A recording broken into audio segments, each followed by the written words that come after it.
Hari ini kita akan melanjutkan firman Tuhan dari Bible study kita. Jadi kita mau menyelesaikan kitab Efesus ini dalam tahun ini, ya. Dan kita beri judul Build Together as Dwelling. Efesus pasal yang kedua, ayatnya yang ke-11 sampai dengan 22. Nah, saya akan memberikan lebih dahulu outline daripada perikop kita ini. Yaitu ini menjelaskan tentang siapa kita sebelumnya dari ayat 11 dan 12. Lalu karya Kristus bagi kita dari ayat 13 sampai 18. Dan siapa kita sekarang ini. Oke. Nah, setiap saudara pasti kalau ada di dalam grup The Connection, saudara akan mendapatkan PPT dari khotbah hari ini, ya. Nah, mari kita baca bersama-sama. Kita mengikuti saja pembacaan firman ini dari Efesus pasal yang kedua, ayat 11 sampai dengan 22.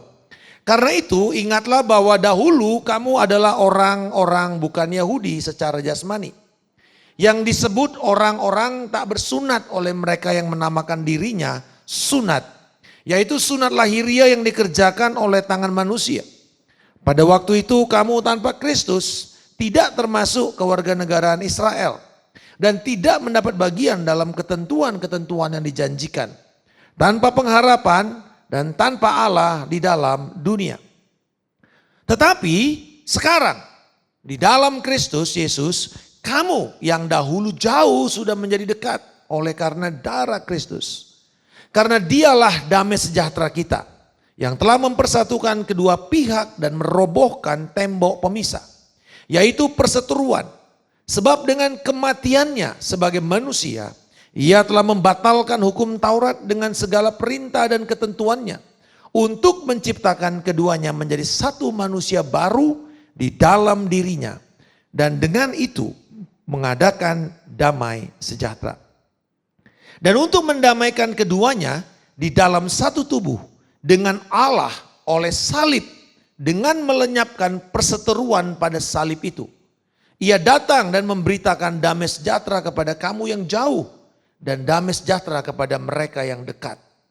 Karena melalui dia kita kedua pihak dalam satu roh beroleh jalan masuk kepada Bapa.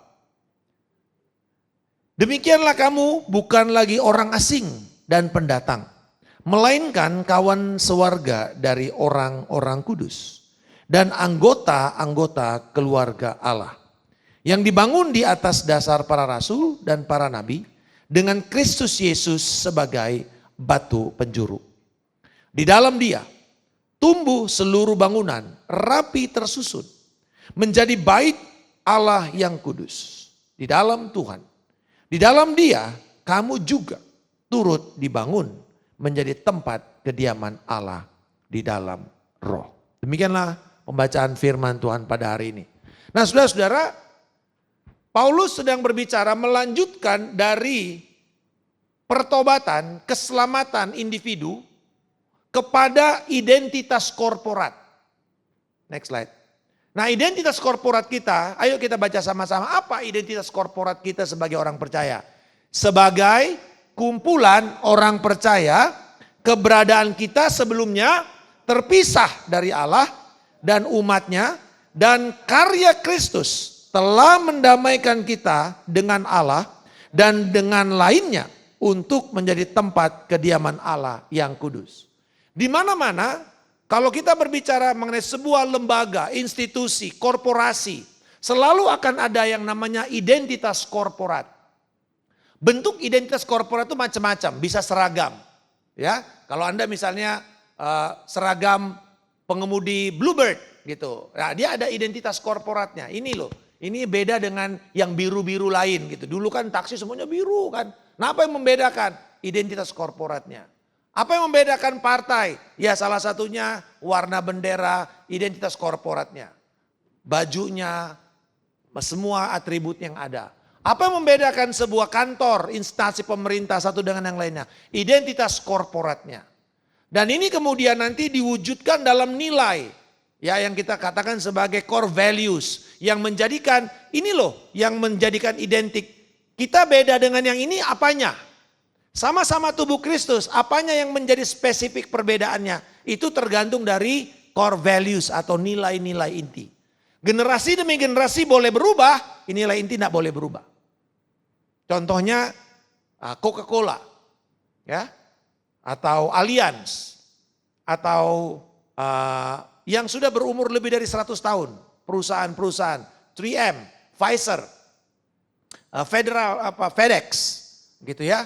Ini semuanya musim boleh berganti, zaman boleh berganti, teknologi boleh berganti, but core values never change.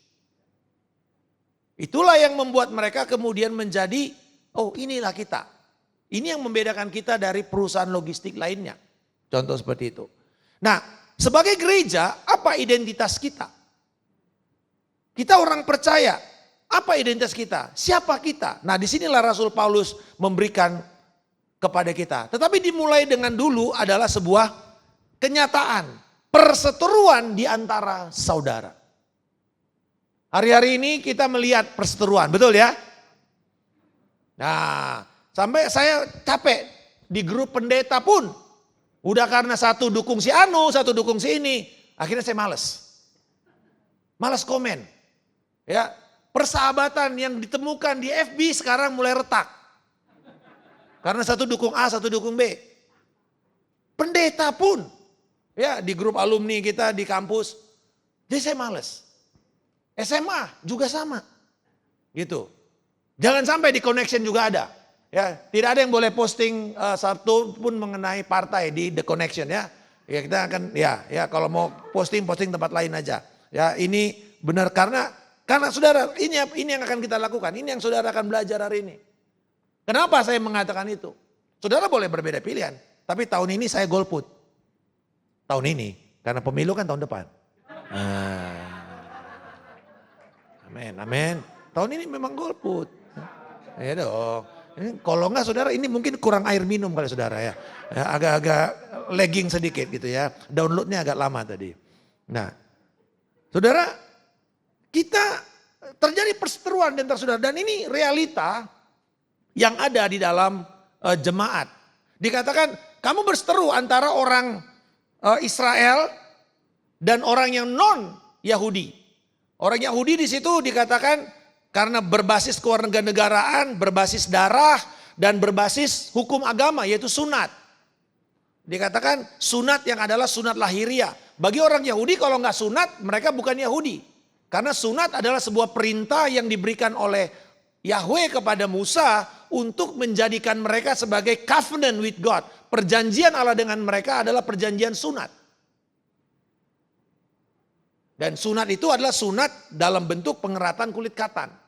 Dan ini yang kemudian diikuti oleh kelompok masyarakat di daerah Palestina atau di daerah Timur Tengah ya, dan agama-agama Samawi yaitu Islam mewajibkan sunat sebagai wujud dari sebuah tanda akan hukum agama. Nah, tetapi bagi orang Yunani pada waktu itu sunat itu adalah sebuah kekejian. Kekejian karena apa? Karena orang Yunani itu mengagungkan tubuh.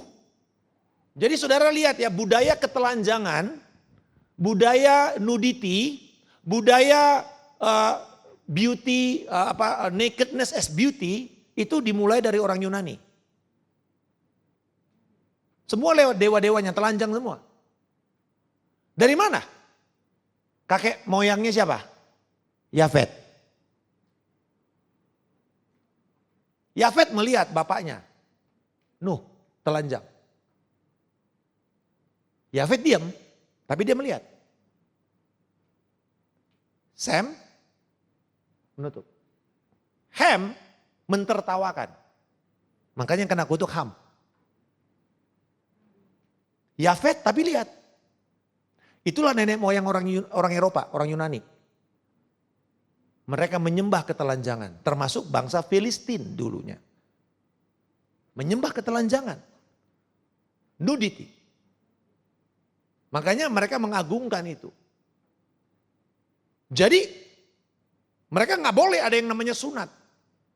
Jadi ketika orang Yahudi dijajah oleh orang oleh Yunani dan mereka berusaha untuk masuk ke dalam kelompok Yunani. Waktu mandi kan saudara tahu yang namanya public bath atau gymnasium itu adalah tempat mandi umum. Laki-laki di sana semuanya telanjang. Kayak kalau saudara pergi ke Jepang itu loh ya. Yang ada yang namanya bath yang orang laki-laki Jepang mandi telanjang semua. Dan mereka lihat alat kelamin orang Yahudi. Loh kok kamu dipotong? Gitu. Dan itu aib. Nah, jadi orang Yunani merasa, tetapi ketika masuk hukum agama mereka mengatakan waktu jadi Kristen kan dipaksakan, kamu mesti disunat. Gereja ribut pertama sekali mengenai apa? Sunat kan? Kisah Rasul 15. Antara gereja Antioquia dengan gereja Yerusalem. Sampai dibawa ke dalam rapat rasul-rasul pertama. Masalahnya apa? Sunat. Orang Yahudi memaksa orang-orang Kristen yang bukan Yahudi untuk disunat. Demikian problem dengan jemaat Galatia. Orang-orang Yunani dipaksa untuk disunat. Dan orang Yunani protes, bilang kami gak mau disunat. Kenapa? Kalau enggak kamu gak jadi Yahudi. Kalau kamu gak jadi Yahudi, kamu tidak mendapatkan ketentuan-ketentuan dan semua hak yang ada di dalam perjanjian hukum Taurat. Jadi terjadi perseteruan. Ini cukup tajam. Lalu kemudian Paulus mulai mengatakan, no, dengar. Ini loh bagaimana duduk perkaranya dan bagaimana kita menyelesaikan perkaranya. Mari kita lihat. Dia mulai dengan, kamu tahu dulu siapa kamu sebelumnya. Oke? Ayat 11 dan 12. Karena itu. Nah ini kan berarti setelah kamu tahu kamu telah bertobat. Karena itu. Kesimpulannya. Ingatlah dahulu bahwa dahulu kamu adalah orang-orang bukan Yahudi. Secara jasmani. Memang betul. Itulah kamu dulu. Tetapi kemudian bukan cuma itu. Yang paling penting. Kamu tanpa Kristus. Kamu tanpa pengharapan. Kamu tanpa Allah. Dia ulang lagi saudara realita manusia yang berdosa di dalam ayat 4. Efesus 2 ayat 1 sampai dengan 4. Kenyataan bahwa kamu mati dulunya. Kamu berontak. Kamu hidup menyembah atau ikut di dalam kuasa-kuasa kegelapan. Kamu hidup di dalam roh yang pendurhaka. Kamu mati. Nah, ditekankan di sini dia ganti dengan kata lain. Kamu tanpa Kristus, tanpa pengharapan, tanpa Allah. Sama kenyataannya. Itulah kita dulu. Apapun agama kita sebelumnya. Saya besar sebagai orang Kristen, tetapi saya tanpa Kristus karena saya nggak pernah lahir baru. Saya nggak punya pengharapan. Setiap kali takut saja untuk tidur aja takut, malam-malam takut, ke WC takut, gelap takut, hantu takut. Kecoa takut. Gak ada pengharapan saudara. Takut kemana-mana. Dan tanpa Allah. Ada agama? Ada. Tapi ketika ditanya apakah kamu yakin kamu akan bertemu Allah kalau kau mati? Aduh gak tahu juga ya. Gak punya pengharapan. Takut mati. Jadi untuk mabok, untuk bisa ngebut-ngebut bagaimana? Mabok dulu, ya kan gitu kan? Supaya nggak rasa, gitu. Nah, saudara-saudara, ini realitas kita. Siapa kita sebelumnya? Rasul Paulus memberikan kepada kita 3 hal. Yang pertama, tanpa Kristus. Ya, kamu nggak bertobat. Itulah dulu kita, tanpa Kristus. Yang kedua, kita orang asing dalam perjanjian.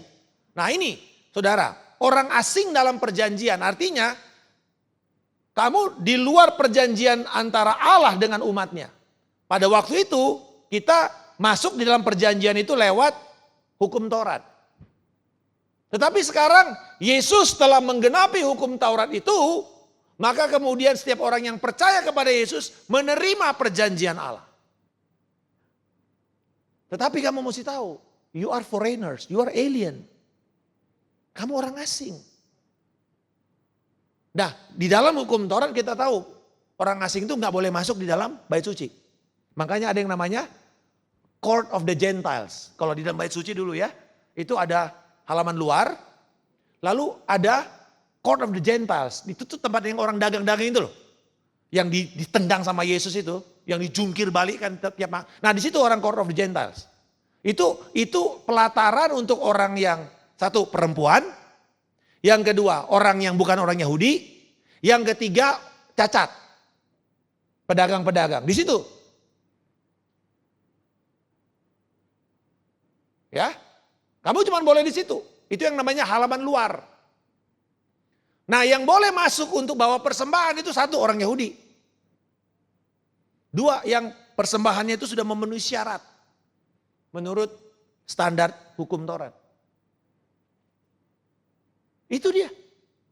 Nah, yang ruang maha kudus ya cuma boleh satu aja yang masuk situ. Yaitu imam besar. Dan itu cuma setahun sekali.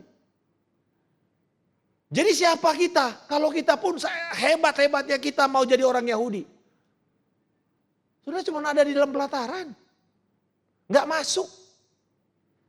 Walaupun Tuhan mengatakan boleh, datang boleh. Karena itu doanya Salomo.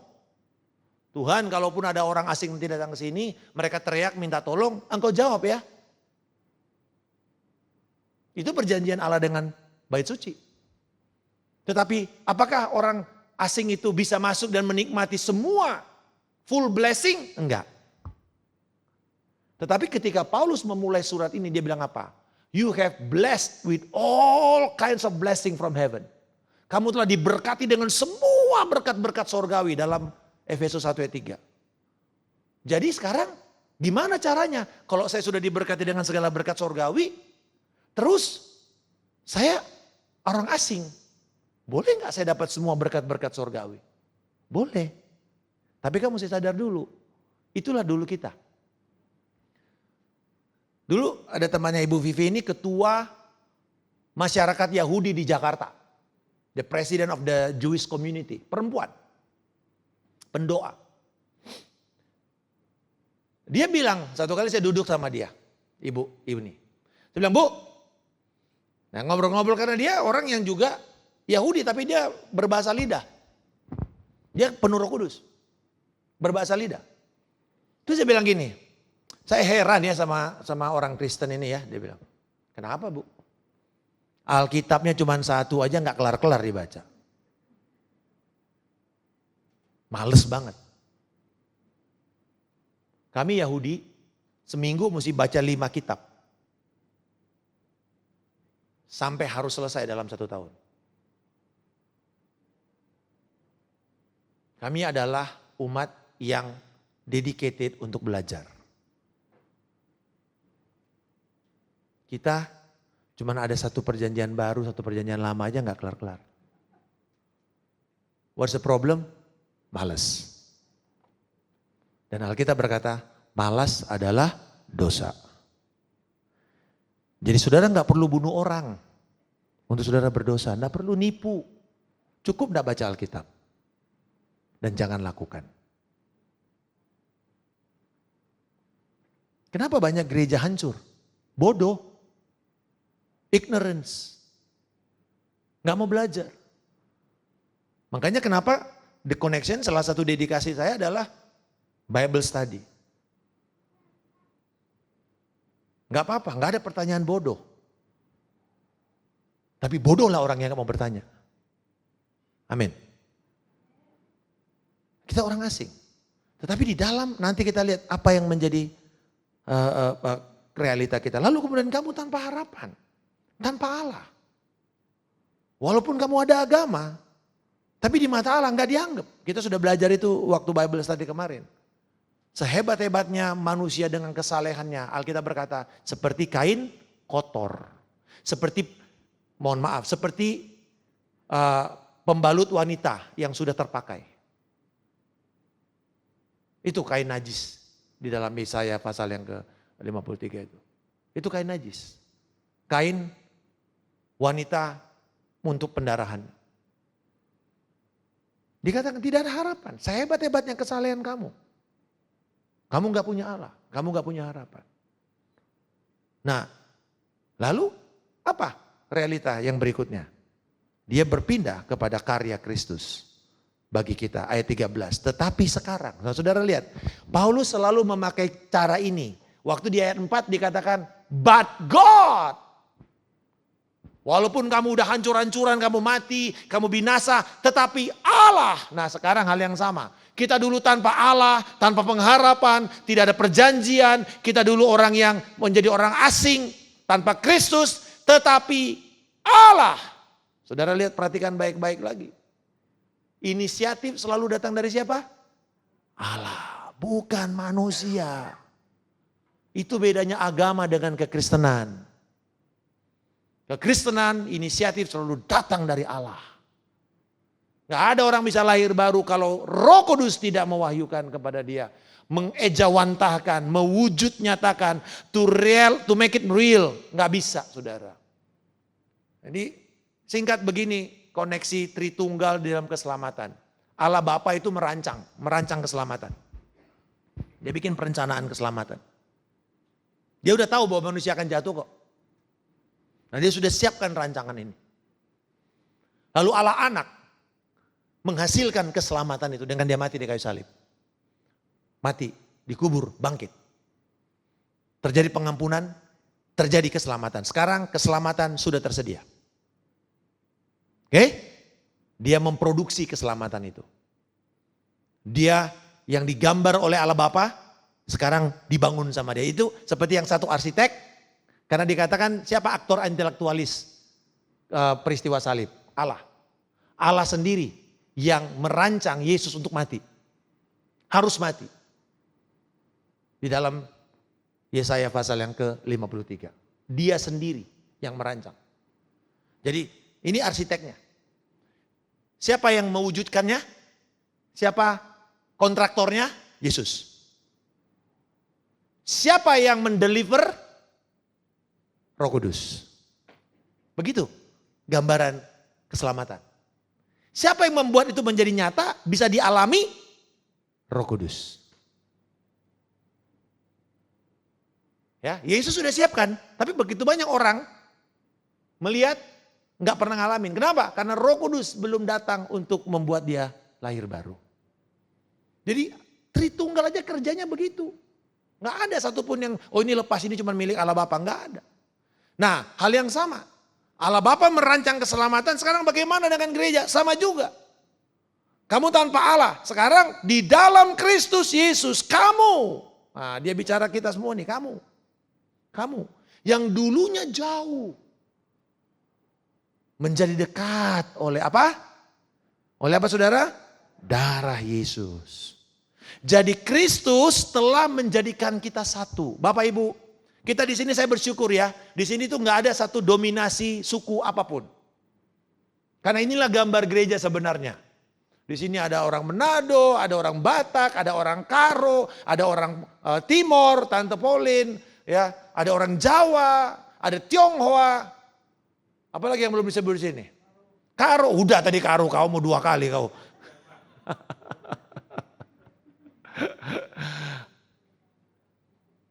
Orang Makassar di sini. Everybody here. Kita bersyukur. Ini tipikal gereja harusnya begini. Ya. Ambon, haleluya. Lupa saya ada Ambon di sana belakang sana. Nah saudara-saudara, kita mesti menyadari bahwa gereja itu enggak didominasi oleh satu suku. Makanya saya enggak setuju dengan gereja suku. Ya. Tuhan mau kita punya mengerti komunitas yang datang karena darah Yesus. Amin. Kenapa kita dibilang satu darah? Ini bukan grup Ambon motor ya, satu darah ya. Itu yang itu motor Harley Davidson. Bukan. Di Belanda ada itu komunitas satu darah. Jadi kalau dia bilang ini ya komunitas satu darah aman kita kemana-mana. Kalau ketemu Ambon gitu. Nah saudara, satu darah kenapa? Dikatakan ini darah Yesus yang membeli kita.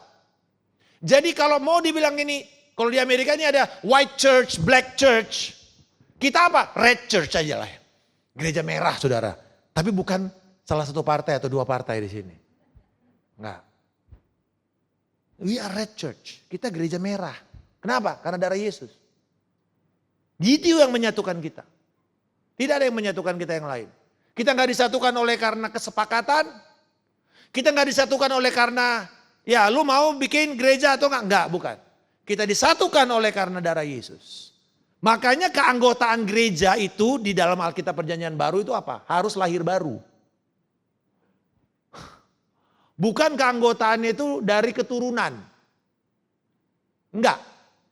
Bukan keanggotaan biologis. Gereja harus lahir baru, itu standarnya. Amin saudara. Makanya kita berdoa, anak-anak kita perlu untuk sampai pada titik dia harus membuat Yesus Kristus sebagai Tuhan dan Juru Selamat. Saya ingat anak saya Esther kira-kira umur 8 tahun dia confess, dia bertobat sungguh-sungguh, lalu umur 11 tahun dia dibaptis. Kenapa umur 11 tahun, kenapa enggak 8 tahun? Karena dia kepengenan baptisnya di Yordan. Beneran Yordan gitu loh. Ya sudah, saya bilang tunggu aja nanti nak. Kamu berdoa aja. Biarkan Tuhan yang mensuplai kebutuhan kamu. Uang segala macam. Dan betul, setelah ada ya bilang, Papa saya mau dibaptis di Israel. Saya bilang, jauh amat sih nak, di sini ada kolam kok. Ya, ada bathtub. Worst come to worst, bathtub aja lah. Tapi saya menghargai iman. Saudara dengar baik ya, jangan matikan impian anakmu. Segila apapun itu. Amin. Orang tua. Terutama anak-anak kecil yang perempuan-perempuan gitu. Saya ingat satu kali Esther bilang, Papa aku mau pergi ke Disneyland. Di Tokyo. Saya bilang, nak kejauhan nak. Saya nggak boleh. Yang nawarin kita perginya ke Kyoto. Universal Studio. Kan jauh itu. Ribut. Istri saya bilang gini, kenapa sih kamu ribut sama anak kamu? Kamu berantem sama anak umur 5 tahun. Kenapa kamu gak sepakat saja dengan mimpinya? Iya juga saya bilang ya. Jangan matikan mimpi anakmu. Bertobat saya. Saya mau khotbahin dia, kamu tidak punya rasa syukurlah, apalah. Pendetanya turun saudara. Lupa dia, anakmu punya impian. Dan saya bilang, oh iya betul ya. Ya udah kita sepakat nak. Ya, Tuhan pasti akan berikan. Ayo kita minta ya sama Tuhan. Jadi memang gampang aja. Minta, gak ada duitnya apa-apa, minta sama Tuhan. 4 hari kemudian orang yang janjiin pergi ke Kyoto bilang, Papa mohon maaf sekali. Kita rubah itinerary-nya Pak ya, kita ke Disneyland. Saya datang bertobat sama anak saya bilang Esther saya bertobat, Papa bertobat. Nah, jangan juga yang kedua, jangan malu minta maaf sama anakmu. Kalau kamu salah. Saya bertobat, saya bilang Esther, I'm sorry ya. Papa limit your dream. Nah, saudara, Kristus yang menjadikan kita satu. Inilah, dan ini kelihatan di Wahyu pasal yang ke-7. Dikatakan sekumpulan suara ini dari segala suku, kaum, bahasa, dan bangsa. Berseru keselamatan bagi Allah yang duduk di atas takhta. That's the picture of the church. Gereja yang terdiri dari segala suku, kaum, bahasa. Dari segala jenis masyarakat. Saudara tahu kenapa gereja itu bisa menghancurkan struktur tatanan kasta yang ada di Romawi dan yang ada di Yunani. Karena ini, bayangkan budak bisa duduk sama majikan satu tempat. Orang Yahudi bisa duduk sama orang Yunani satu tempat. Di mana-mana pada masa itu sampai sekarang pun orang Yahudi itu sangat curigaan. Kalau dia pergi ke rumah orang yang non Yahudi, selalu dia berpikir pada masa Yesus, ini rumah udah nggak kosher. Rumah ini najis. Ngapain saya masuk ke rumah dia? Ngapain saya tinggal di sana? Yesus mematahkan semua itu ketika dia bilang, kalau kamu pergi nanti khotbah, pergi katakan shalom. Dan rumah itu mau terbuka, buka, terima, tidur di rumahnya, makan di rumahnya. Wow. Itulah caranya Yesus. Menjangkau, memuridkan. Duduk, spend time, build relationship dengan orang itu. Gak peduli dia dari latar belakang apa. Yang penting dia mau menerima. Nah lalu kemudian apa karya Kristus berikutnya ketika dia memberikan darahnya. Kristus memberitakan damai sejahtera. Ayat yang ke-17 dikatakan, Ia datang dan memberitakan damai sejahtera kepada kamu yang jauh dan damai sejahtera kepada mereka yang dekat. Damai sejahtera. Damai sejahtera ku berikan kepadamu. Damai sejahtera ku katakan kepadamu. Nah, Bapak Ibu, kata shalom itu bukan sekedar salam. Shalom. Seperti tadi Pak Leo buka ibadah kita. No, shalom saya sudah jelaskan sebelumnya adalah sebuah kata yang berbicara mengenai utuh. Utuh. Ya, kan kalau huruf Ibraninya itu 3 konsonan. Shin, lamed, mem. Shin itu kayak api, kayak 3 gini, kayak api ke atas. Ini bicara mengenai spiritual. Mem itu kayak orang hamil. Bicara mengenai material, melahirkan sesuatu yang bisa dilihat, bisa dirasa, bisa dipegang. Nah, lamednya itu ada kayak kait gitu. Jadi kayak menghubungkan antara spiritual dan fisikal. Shalom itu dua-duanya harus bersatu. Tetapi untuk mulai dari mana dulu? Spirit dulu. Jadi pendidikan shalom, ya dulu waktu saya di MSA sebenarnya kita mengajarkan mengenai pendidikan shalom. How you start education? You start with spiritual. Takutlah akan Tuhan permulaan segala hikmat. Mau belajar? Bertobat dulu. Takut akan Tuhan dulu. Punya komitmen untuk melakukan firman Tuhan dulu. Punya komitmen untuk taat dulu. Baru bisa belajar. Kalau kita datang ke tempat ini, lalu kita cuma mau dengar-dengar tidak mau melakukan, saudara tidak punya komitmen untuk belajar, saudara nggak akan dapat apa-apa. Takut akan Tuhan. Nah, spirit, ya, shin, lalu kemudian mem, baru menghasilkan materi. Kalau saudara balik, nah ini orang Yahudi punya huruf, kalau dibalik artinya juga ada.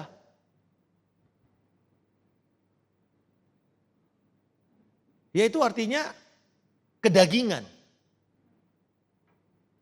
Ginjal. Kedagingan. Karena kamu mulai dengan fisikal. Coba cinta dimulai dengan yang fisik. Hasilnya apa? Hawa nafsu kan? Tapi cinta yang dimulai dengan spirit, agape, mau berkorban, hasilnya nanti adalah damai sejahtera.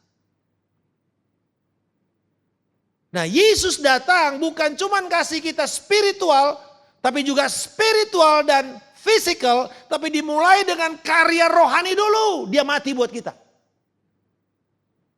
Tapi kemudian Yesus akan menawarkan kepada kita kesembuhan. Dia memberikan kepada kita dasar daripada pengampunan dosa. Kita mendapatkan kesembuhan, kita mendapatkan kelimpahan, kita mendapatkan perjanjian Allah, kita mendapatkan berkat-berkat Tuhan. Tapi kalau saudara jadi Kristen hanya untuk kejar berkat, hati-hati, kekristenanmu akan binasa. Itulah kekristenan kedagingan. Dan kita percaya Yesus memberikan, dia memberitakan. Dia bukan cuma menawarkan, tapi dia memberitakan Injil damai sejahtera ini kepada kita. Supaya apa? Yang jauh itu bisa dekat. Dan kemudian Yesus memberi jalan masuk, ayat 18, kepada Bapa. Inilah karya Kristus. Dia bukan cuma mati buat kita, tapi dia juga memberitakan damai sejahtera, kepenuhan hidup, tetapi juga akses masuk kepada Bapa. Ini luar biasa. To the mercy seat of God.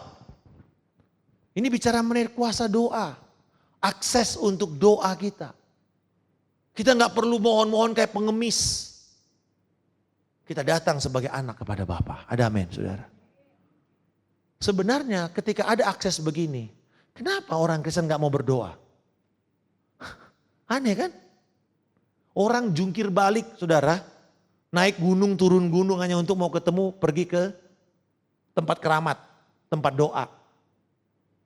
Dan harus ngikutin lagi semua persyaratan yang ada di sana. Kenapa kita yang harusnya cuma memanggil Bapa di dalam nama Tuhan Yesus Kristus? Saudara gak mau? Bodoh kan? Jadi Bapak Ibu, kita perlu berdoa. Bukan karena supaya saudara masuk sorga.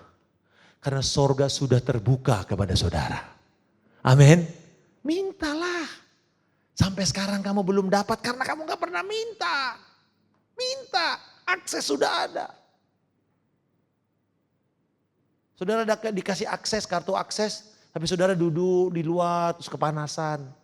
Padahal saudara bisa tinggal tap, tik, masuk. Itu loh yang Yesus lakukan. Dan itulah banyak orang Kristen. Duduk di luar kepanasan, kedinginan, kelaparan. Padahal di dalam sana itu di ruang situ ada lounge, enak, dingin, banyak makanan. Tinggal tap. Dan saudara di sini pity party bilang, aduh kesian banget gue. Kenapa gue begini? Kenapa gue begini? Yesus memberikan jalan masuk kepada kita. Nah, itu karya Kristus. Dan itu sudah selesai dan sampai sekarang masih punya dampak. Nah yang terakhir, siapa kita sekarang? Ayat 19 dan 22 adalah gambaran tentang siapa kita. Demikian kamu bukan lagi orang asing. Katakan, aku bukan lagi orang asing. Aku bukan pendatang. Ya, dikatakan kawan sewarga dari orang-orang kudus, anggota keluarga Allah. Dibangun di atas para rasul dan para nabi dengan Kristus Yesus sebagai batu penjuru. Nah saudara-saudara, yang pertama dikatakan siapa kita? Kita adalah warga kerajaan Allah. Katakan warga kerajaan Allah. Jadi saya ini warga kerajaan Allah. Paspor kita itu adalah kerajaan Allah. Kita di sini sebagai musafir. Seperti kalau saudara mau pergi ke Amerika atau ke Belanda gitu. Transit misalnya di Dubai, transit di Singapura. Ya ini dua airport yang nyaman. Gitu. Saudara transit di Singapura 10 jam. Enak ya? Canggih, enak ya, semuanya ada. Terus mau tinggal di sana. Kayaknya enak nih. Udah gue tinggal sini aja deh. Nggak nyampe saudara ke Amerika. Tinggalan pesawat. Karena terlalu nyaman di lounge-nya. Sekalipun tuh lounge platinum sekalipun. That's not your destination. That's just a stopover. Saudara-saudara, banyak orang Kristen membuat dunia ini seperti tujuan akhirnya. Padahal ini cuma tempat di mana kita singgah. Perlu nggak kita menikmati apa yang kita singgahi? Ya perlulah. Betul?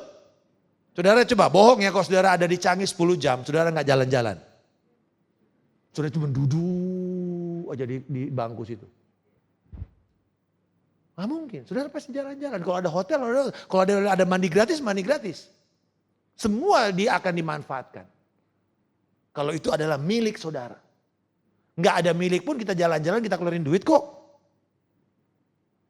We want to enjoy the stopover dengan sebuah kesadaran apa? Ini cuman sementara. Amin. Sementara. Tapi saya sudah pernah ngalamin 10 jam di Canggih hanya berbekal 1 botol air saja karena fountain gak bisa, segala macam gak bisa. Saya mendarat, Stephen udah tinggalin saya, udah pulang ke rumahnya enak-enak tidur. Gue tidur, gak ada apapun, tidur di kursi, di emper, kayak gelandangan tapi di Canggih. Keren. Gelandangan keren saudara. Gelandangan, tidurnya di karpet. Gitu, umpul-untelan sama yang lain semua TKW dan segala macam. Saudara kenapa? Yes, it's stopover, but saudara mesti sadar, oh dunia itu kayak gini sebenarnya. Semewah-mewahnya dunia. It's sementara. Sadari kata itu. Kata apa saudara? Sementara. Ya, fana yang bisa hilang lenyap. Nah kita warga kerajaan Allah. Jadi kita akan kembali ke sana. Dan yang kedua, sebagai warga kerajaan Allah, kita di sini, kita duta Kristus. Amin saudara. Kepentingan utama kita bukan ini, tetapi sorga. Maka kita mesti bangun nilai-nilai dan hukum yang memenuhi hidup kita, yaitu hukum iman. Hukum rohani. Nah yang kedua, kita anggota keluarga Allah. Haleluya. Next. Anggota keluarga Allah. Berikutnya. Ini. Anggota keluarga Allah. Terdiri dari berbagai macam. Anggota keluarga Allah gak ada yang seumuran. Betul gak? Amin. Perlu ada anak kecil, perlu ada orang dewasa, perlu ada anak yang baru lahir baru, perlu ada orang yang sudah tua dalam iman, perlu ada remaja, anak muda. Yohanes mengatakan, aku menuliskan kepada kamu hai anak-anak. Aku menuliskan kepada kamu hai orang muda. Aku menuliskan kepada kamu hai bapak-bapak. Dia mengakui adanya tahapan, adanya tingkat pertumbuhan yang berbeda-beda, tetapi satu keluarga. Tidak ada satu keluarga itu isinya orangnya sama semua. Seumuran semua, itu bukan keluarga namanya. Itu kelas.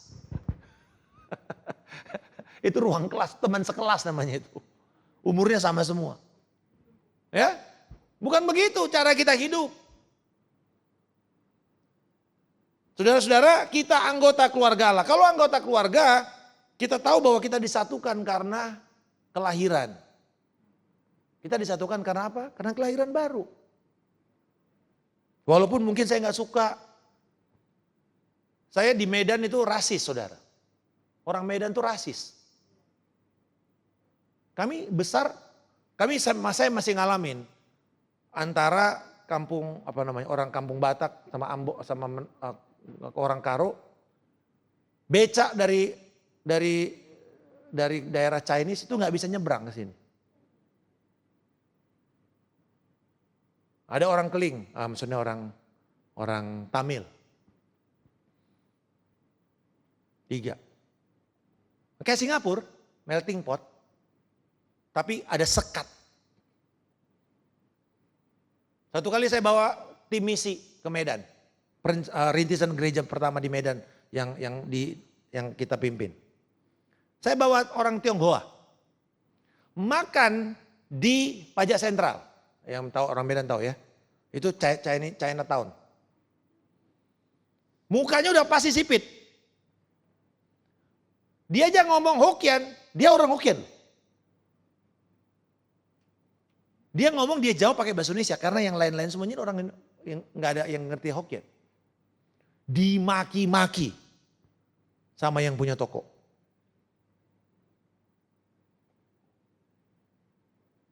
Saya bilang sama dia, welcome to Medan. Lu di Jakarta gak ngalamin ini.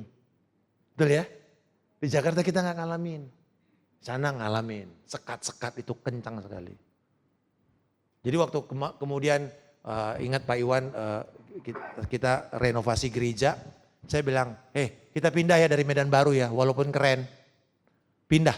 Karena kalau di sini yang datang orang Batak semua nanti saya bilang. Orang Batak, orang Karo yang datang sini. Gak akan teman-teman saudara yang dari Tionghoa yang mau datang. Pindah ke tengah.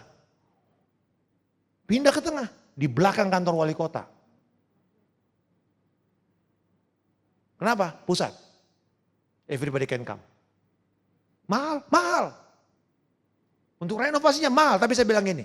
Karena Alkitab mengatakan, we are a family of Christ. Amin saudara. Hal yang sama, mari kita embrace kebenaran ini. Dan yang terakhir, kita batu-batu hidup dalam bait kudus Allah. Di mana Kristus adalah batu penjuru. Bapak Ibu, ini kalau ada gambar, saudara perhatikan baik-baik. Ini yang namanya batu pojokan ini yang namanya cornerstone. Kalau ini besar ya, ini yang di pojok itu, yang pasti paling ujung itu namanya cornerstone. Jadi cornerstone bukan kayak orang Indonesia itu apa? Peletakan batu pertama itu loh. yang jadi pilar, bukan. Cornerstone itu makanya corner di pojok. Dia yang menyatukan semua, mengikat semuanya. Melengkapi semuanya. Dia yang melengkapi semua perjanjian lama sampai perjanjian baru. Yesuslah penggenapan semua hukum Taurat. Dia cornerstone. Cek. Cornerstone-nya gak gede loh. Saudara tahu ada satu, ini salah satu batu yang paling panjang. Saudara perhatikan gak ada potongannya kan? Ini adalah yang namanya the longest stones di dalam bait suci yang masih ada sekarang. Kenapa Kristus enggak yang ini? Dia bisa bilang, I'm the longest stone. Enggak. This is cornerstone.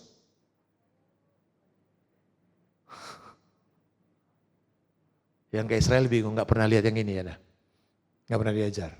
This is the longest stone. Satu batu yang 15 meter panjangnya, enggak dipotong sama sekali.